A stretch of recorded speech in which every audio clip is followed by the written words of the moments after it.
আসসালামু আলাইকুম রহমতুল্লাহ বারাকাতু। আজ ঘনজীব অমৃত তৈরি করলাম। এখানে প্রয়োজন হয়,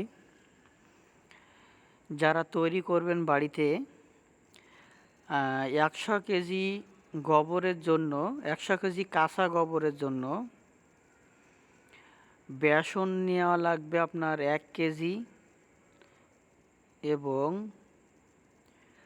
গুড়, চিটা গুড় হইলে হবে, গুড় নেওয়া লাগবে আপনার 1 কেজি। মানে 100 কেজি কাঁচা গোবরের জন্য বেসন 1 কেজি, গুড় 1 কেজি। আর নেওয়া লাগবে কিছু পরিমাণ মাটি, যেখানে কোনো দিন রাসায়নিক সার দেওয়া হয়নি সেই জায়গার মাটি,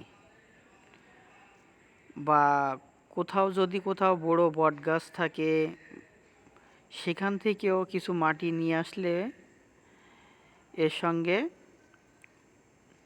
মিক্স করে দেওয়া যাবে। আমরা সবাই চাচ্ছি প্রাকৃতিক কৃষিতে ফিরে